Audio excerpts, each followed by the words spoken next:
2024 ఎన్నికలు జరిగే నాటికి అందనేది లేకుండా చేసిన తర్వాతనే ఓట్లు అడుగుతానని చెప్పి ప్రతి అక్కకు చెల్లమ్మకు నేను మాటిస్తా ఉన్నా. పూర్తిగా మద్యాన్ని నిషేధిస్తాం అని చెప్పి గట్టిగా కూడా చెప్తా ఉన్నా. వైఎస్ జగన్మోహన్ రెడ్డి అనే నేను ఆంధ్రప్రదేశ్ రాష్ట్ర ముఖ్యమంత్రిగా అంతఃకరణ శుద్ధితో ప్రజలందరికీ న్యాయం చేకూరుస్తానని దైవ సాక్షిగా ప్రమాణం చేస్తున్నాను. ఏపీలో నేటి నుంచి కొత్త మద్యం పాలసీ అందుబాటులోకి వస్తోంది.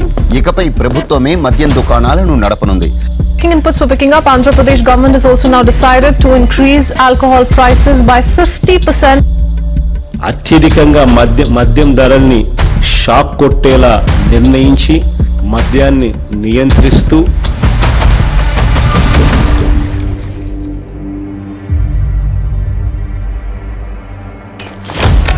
ముంబైని గడగడలాడించిన మాఫియా డాన్లు హాజీ మస్తాన్, కరీం లాలా, దావూద్ ఇబ్రహీం ముఠాలు పారిశ్రామికవేత్తలను, వ్యాపారులను, ప్రముఖులను బెదిరించి సొమ్ములు దండుకునేవి.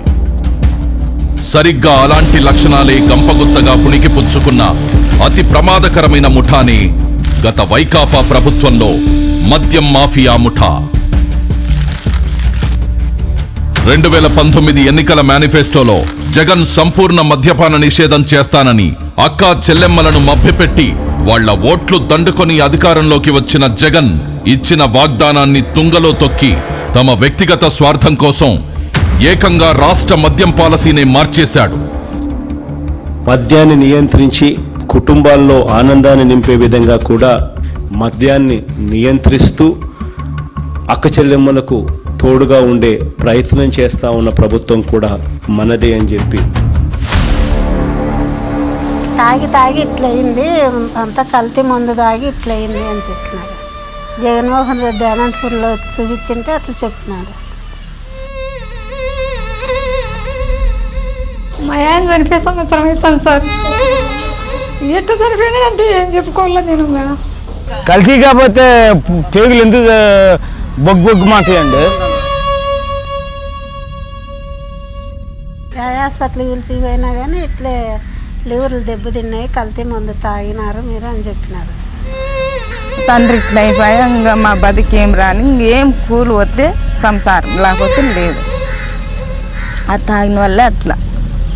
మా అన్నదమ్ముళ్ళు చచ్చిపోతుంటే చూడలేము. దయచేసి ఇంకా సంపాదించింది చాలు. ఎక్కడికి ఎత్తుకోబోతారా? ఎంత సంపాదించుకుంటారా? లిమిట్ ఉండాలరా దేనికైనా. గొంతులు గొయ్యబాకండి రా రే.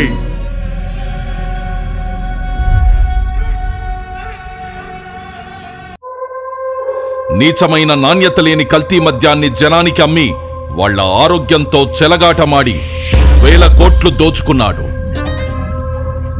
లిక్కర్ సప్లై విధానాన్ని గత వైకాపా పాలకులు తమ చేతుల్లోకి తీసుకున్నారు. ఉన్న లిక్కర్ ఫ్యాక్టరీలను భయపెట్టి బెదిరించి తమ ఆధీనంలోకి తీసుకున్నారు. వాళ్లే కల్తీ మద్యాన్ని తయారు చేసి హోల్సేల్, రీటైల్ దొంగ వ్యాపారం కూడా వాళ్లే చేశారు. ఎక్కడా లేని Andhra gold, president medal, 9 horses, jobs calendar, gold pearls, kings whales, special status, royal right అంటూ రకరకాల బ్రాండ్లు తీసుకొచ్చి విచ్చలవిడిగా అమ్మకాలు పెంచారు. జీవో నెంబర్ 128 తీసుకొచ్చి 60/90 మిల్లీలీటర్లకు దేశంలో తయారయ్యే ఫారెన్ లిక్కర్ 10 రూపాయలుంటే అధికారంలోకి రాగానే దాన్ని 20 చేశారు. 20 రూపాయల నుంచి 40 రూపాయలకు, 250 రూపాయలది 480 రూపాయలకు పెంచారు. ఆ మరుసటి రోజే మళ్లీ జీవో నెంబర్ 129 తెచ్చి అమాంతం మళ్ళా ఉన్న ధరలు పెంచేశారు. వాళ్లేం చేసినా నడిచిపోతుందనే నాజీ పోకడలతో ప్రవర్తించారు. రేటు పెంచితే సగటు ప్రజలు తాగరని వేదాలు వల్లించిన జగన్ రాష్ట్రంలో 72% మద్యం అమ్మకాలు పెంచేస్తూ కొత్త మద్యం పాలసీ ప్రవేశపెట్టాడు. 25,000 కోట్లు మా రెవెన్యూని స్టేట్కి ఇస్తాంటే అది ఎక్కడి నుంచి వచ్చింది? సంవత్సరానికి 25,000 కోట్లు, అంతకుముందు 17,000 కోట్లు ఉండేది. 25,000 కోట్లు క్వాంటిటీస్ తగ్గాయి, రెవెన్యూ పెరిగిందంటే ఎక్కడి నుంచి వచ్చాయి? ప్రజల జీవితాలు గుల్ల చేస్తూ వాళ్ల జేబులు కొల్లగొట్టాడు. రాష్ట్ర ఆదాయం తగ్గినా సరే రాష్ట్ర ప్రజల ఆరోగ్యం ముఖ్యం, పేదల కోసం పాటుపడాలన్న ధ్యేయంతో పనిచేస్తున్న ప్రభుత్వం ఇది. నా తోటి ఫ్రెండ్సే 5 చదివారు. ఆంధ్ర గోల్డ్ అంట, 9 హార్స్ అంట, గుర్రం ముందంట, ఇవన్నీ డూప్లికేట్ ముందు తయారు చేసి దోపిడీ రాజ్యం అయిపోయింది. మొత్తం స్పిరిటే. ఆ ముందు అయినా ఒకటే రసం తాగినా ఒకటే అన్నట్టు ఉంటుంది. నిశా ఏమి 15 నిమిషాలకి ఎక్కద్ది, 15 నిమిషాలు గందరగోళం చేసి మళ్ళీ కొనుక్కోవటం, మళ్ళీ లేచి మళ్ళీ ఇంకో కోటకు పోవటం. మా తాత కూడా చనిపోయారు తాగి. ఈ జగన్ ముందే ఇటు చేస్తున్నారు. 2 కోట్ల తాగిన తర్వాత తెరిచేసినాడు, ఈ పచ్చిపోతలోకి వచ్చేస్తుంది. అటు తలకాయ పని చేయకాడి తెరిచేసిన పచ్చిపోతలోకి వచ్చి చేసిన అది ఒక రకంగా మెంటల్గా మాట్లాడే ఒక రకంగా వస్తామని. గత వైకాపా ప్రభుత్వం 5 ఏళ్ల పాటు అమ్మిన మద్యానికి ఎలాంటి డిజిటల్ చెల్లింపులను అనుమతించలేదు. కేవలం నగదు రూపంలో విక్రయించి 99,413 కోట్ల రూపాయల్ని తీసుకున్నారు. ఈ రోజుల్లో తోపుడు బండ్లవాడు కూడా ఆన్లైన్ పేమెంట్ తీసుకుంటుంటే ఏపీ లిక్కర్ షాపుల్లో ఆన్లైన్ పేమెంట్ అనేదే లేకుండా చేసి క్యాష్ అండ్ క్యారీ అన్నారు. అదేమని అడిగిన వాళ్ళని వీళ్ళడిగిన వాళ్ళని బెదిరించారు. వినకపోతే అరెస్టులు చేశారు, కేసులు పెట్టారు.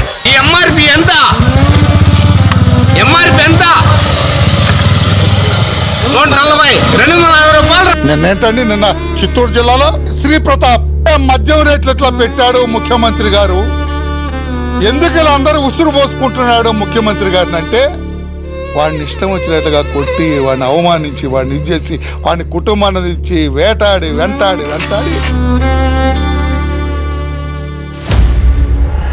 2019లో జగన్ తన వైకాపా ప్రభుత్వం రాగానే 1,000 కోట్లు ప్రజల నుంచి పిండుకోవాలని ప్లాన్ చేశారు. తమ పన్నాగాలన్నీ ఎలా అమలు చేయాలన్న అంశాలన్నీ ఎంపీ మిథున్ రెడ్డి రూపకల్పన చేశాడు.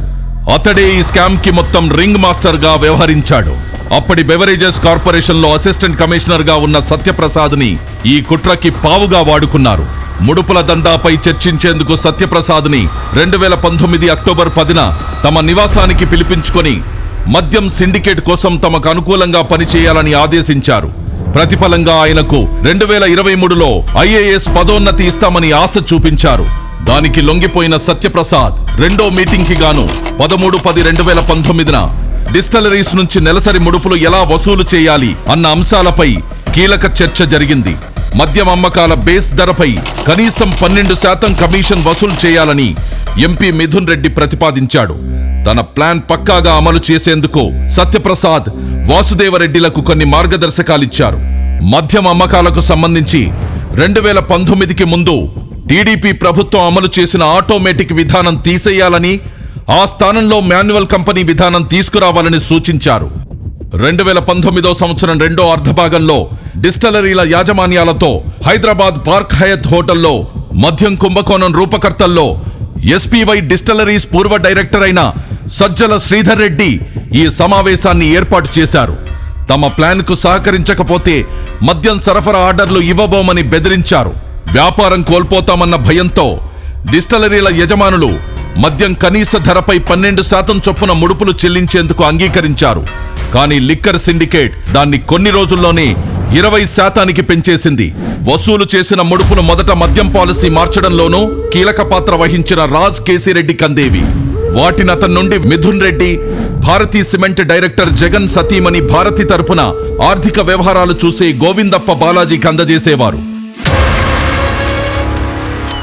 వారా సొమ్మును చివరగా అప్పటి సీఎం జగన్ కందజేసేవారు. ప్రతి నెల సగటున 50 నుండి 60 కోట్ల ముడుపులు జగన్ కందేవి.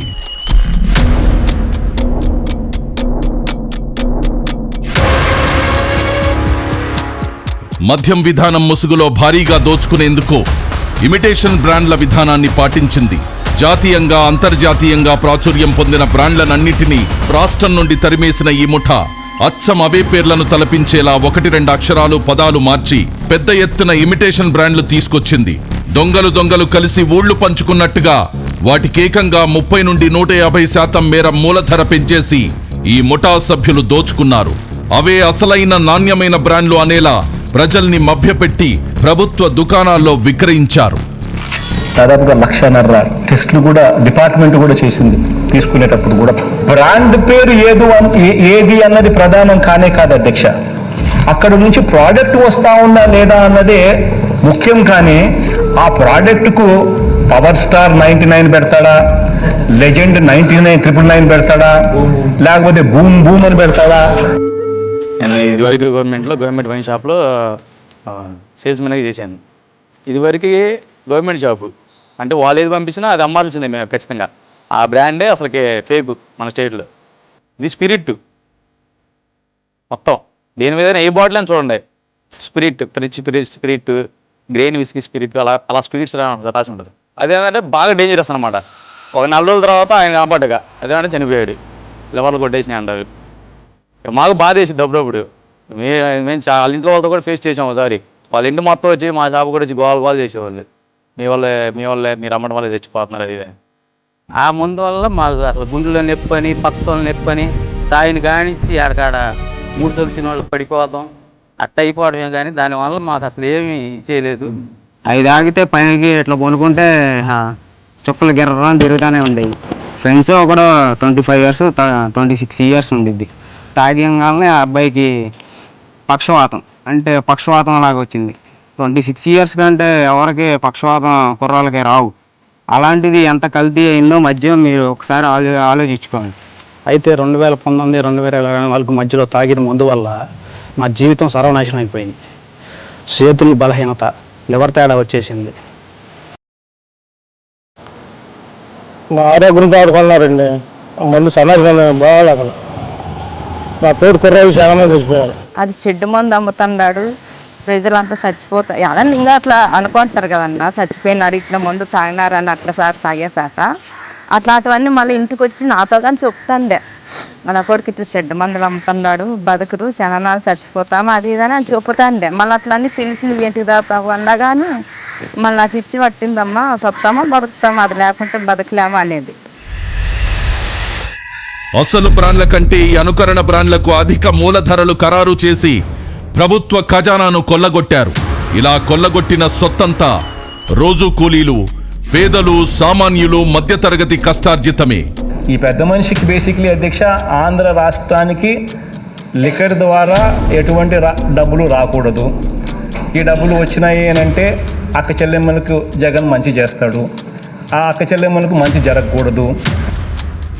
ఆ మందు అమ్మడము, ఎక్కువ తాకుండా ఉండడం, నమ్మకుండా దూరం అయిపోయి మా కష్టాలు ఎంతో పోడుకొని పెట్టుకుని మా దగ్గర లేకుండా అయిపోయింది. ఈ మందు వల్ల మాకు ఎట్లేదు కూడా చూపిస్తుంది. నాకు చాలా బాధ వేస్తోంది సార్. దయచేసి మందు ఎత్తైంది సార్. మాలాంటి ఆడపిల్లలు బాగా సుమంగలిగా బతుకుతారు సార్.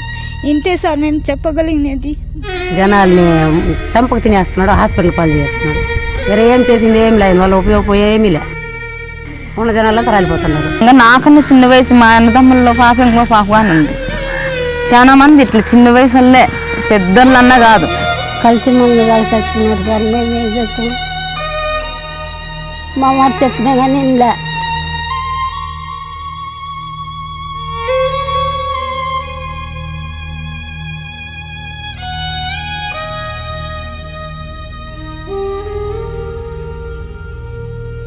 ఇక్కడెక్కడ ఒకడు చచ్చిపోయాడు, పార్క్లోనే బైపాస్ రావు చచ్చిపోయాడు, ఒకడేమో చెక్పోస్ట్ కాడ చచ్చిపోయాడు, 3 చచ్చిపోయారండి. మందులో ప్రాబ్లం వల్ల చచ్చిపోయారండి. 3 రోజుల క్రితం అబ్బాయి తాగి నైట్ పనుకున్నాడు అనుకుంటా, ఒళ్ళు అలసిపోయిందని.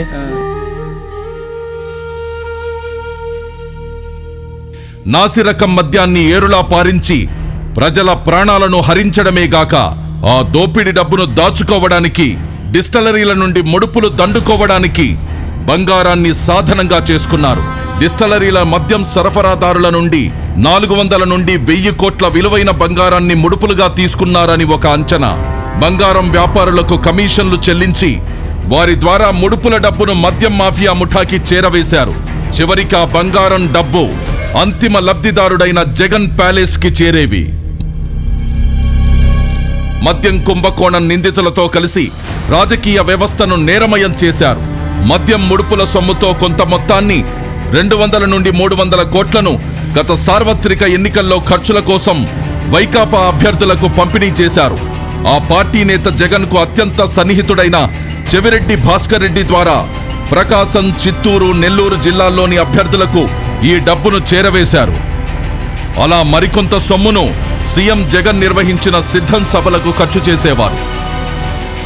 ముడుపుల విక్రయంలో కీలకంగా వ్యవహరించిన ప్రధాన నిందితుడైన రాజ్ కేసిరెడ్డి తన ఈడీ ఎంటర్టైన్మెంట్స్ పేరిట సినిమా నిర్మాణ సంస్థను నెలకొల్పి మద్యం కుంభకోణంలో కొల్లగొట్టిన నల్లధనాన్ని వైట్లోకి మార్చి ఆ డబ్బుతో హైదరాబాద్ శివారులో భారీగా భూములు కొన్నాడు.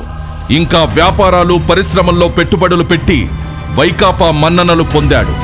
మద్యం సరఫరా కంపెనీలు, డిస్టిలరీల నుండి కొల్లగొట్టిన ముడుపుల సొమ్ము చివరికి జగన్కే చేరింది. ఇలా 3,500 కోట్ల మేర కొల్లగొట్టారు. ఈ కొల్లగొట్టిన దోపిడి సొమ్ము మళ్లింపుకు మ్యూల్ ఖాతాలు అడ్డు పెట్టుకున్నారు. ఉత్తరాది రాష్ట్రాలకు చెందిన రోజు కూలీలు, నిరుపేదలు చిన్న చిన్న పనులు చేసుకుంటూ జీవనం సాగించే వారికి ప్రతి నెల కొంత మొత్తం చెల్లిస్తామని ప్రలోభపెట్టి వారి ఆధార్, పాన్, ఇతర గుర్తింపు కార్డులు తీసుకుని వారి పేర్ల మీద ముంబై, ఢిల్లీ తదితర నగరాల్లోని పలు బ్యాంకుల్లో పెద్ద ఎత్తున ఖాతాలు తెరిచి అనామకుల్ని డైరెక్టర్లుగా పేర్కొంటూ అనేక కల్పిత కంపెనీలను సృష్టించారు. ఆ అనామకుల్లో ఎవరికి తాము డైరెక్టర్లమనే విషయమే తెలీదు.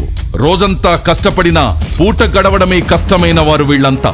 మద్యం సరఫరా కంపెనీలు, డిస్టిలరీలు నాటి ప్రభుత్వ పెద్దలకు ముడుపులుగా చెల్లించాల్సిన మొత్తాల్లో కొంత భాగాన్ని ఆయా ఖాతాల్లోకి మళ్లించారు. వాటి నుండి ఆ సొత్తును బహుళ అంచెల్లో ఇలాంటి డొల్ల కంపెనీల్లోకి పంపేవారు. చివరగా ఈ సొమ్మంతా దుబాయి, ఆఫ్రికా దేశాలకు తరలించారు. అక్కడ మైనింగ్, రియల్ ఎస్టేట్ వివిధ కంపెనీల్లో పెట్టుబడి పెట్టారు జగన్ అండ్ కో ముఠా.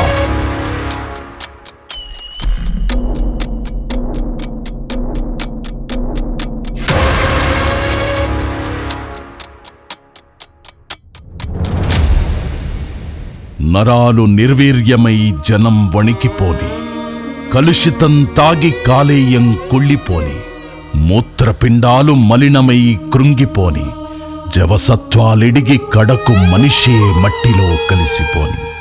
వాళ్లకేమక్కర్లేదు, జనమేమైపోయినా చింతలేదు. ఆ ముఠాకి ముడుపులు కావాలి, కమిషన్లతో సొంత ఖజానా నిండాలి, ప్యాలెస్లు కళకళలాడుతుండాలి. వాళ్ళు ఎవరు బయట తిరగడానికి అర్హులు కాదు. లక్షల కోట్లు మా నుంచి దోసుకొని లక్షల కోట్లు అప్పు చేసి ఎవరైతే స్కామ్ చేశారో వాళ్ళందరికీ శిక్ష పడాలి. మిగతా వాళ్ళ మందు వల్ల నష్టపోయిన వాళ్ళ జీవితాలందరికీ సుఖాలు, సంతోషాలు కలగాలని కోరుకుంటున్నానండి.